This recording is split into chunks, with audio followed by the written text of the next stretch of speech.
ముగ్గులు, గొబ్బెమ్మలు, సకినాలు, పిండి వంటలు, గంగిరెద్దుల ఆటలు, హరిదాసుల సందడులతో సంక్రాంతిని కలర్ఫుల్ గా జరుపుకున్నారు జనం. చిన్న పెద్ద అంతా ఫుల్ గా ఎంజాయ్ చేశారు. సంక్రాంతి సందర్భంగా ఆలయాలు భక్తులతో కిటకిటలాడాయి. సంక్రాంతి సంబరం తీసుకొచ్చింది.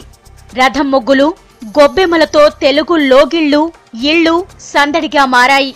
వాడవాడలా పండుగ వాతావరణం ఉట్టిపడింది.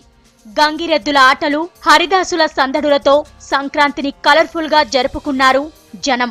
చిన్న పెద్ద అంతా సంక్రాంతిని గ్రాండ్ గా సెలబ్రేట్ చేసుకున్నారు. మహిళలు సకినాలు, పిండి వంటలతో బిజీ అయిపోయారు. ప్రతి ఇంట పిండి వంటల గుమగుమలు, కుటుంబ సభ్యుల సందడి, పిల్లలు పతంగులను ఎగరవేసి ఎంజాయ్ చేశారు.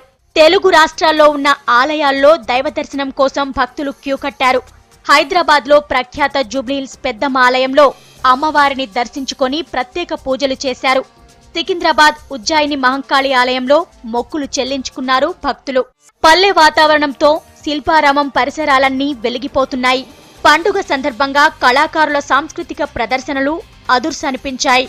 గంగిరెద్దుల విన్యాసాలు, హరిదాసు కీర్తనలు, బుడబుక్కలు, జంగం దేవర్ల జానపదాలు సందర్శకులను ఆకట్టుకున్నాయి. పండుగ సెలవులు కావడంతో శిల్పారామానికి జనం క్యూ కట్టారు. సొంతూరు నారావారిపల్లెలో కుటుంబ సభ్యులతో కలిసి సంక్రాంతి సంబరాల్ని చేసుకున్నారు ఏపీ సీఎం చంద్రబాబు. పంచెకట్టుతో ఆకట్టుకున్నారు. నాగాలమ్మ, గంగమ్మ విగ్రహాలకు ప్రత్యేక పూజలు చేశారు. మనవడు దేవాంష్తో పాటు కుటుంబ సభ్యులతో కలిసి ఎన్టీఆర్ విగ్రహానికి పూలమాలలు వేసి నివాళులర్పించారు. తరువాత తన తల్లిదండ్రుల సమాధుల దగ్గర పూలమాలలు వేసి నివాళులర్పించారు బాబు. కోడి పందాలు జోరుగా సాగుతున్నాయి. పశ్చిమ గోదావరి జిల్లా భీమవరంలో జరుగుతున్న కోడి పందాలను చూసేందుకు ప్రజలు పెద్ద సంఖ్యలో వస్తున్నారు. భీమవరం, శృంగవృక్షం, నవడూరు, వెంప, కొణితివాడ, వడ్డిగూడెంతో పాటు చాలా ప్రాంతాల్లో పందాలు కొనసాగుతున్నాయి.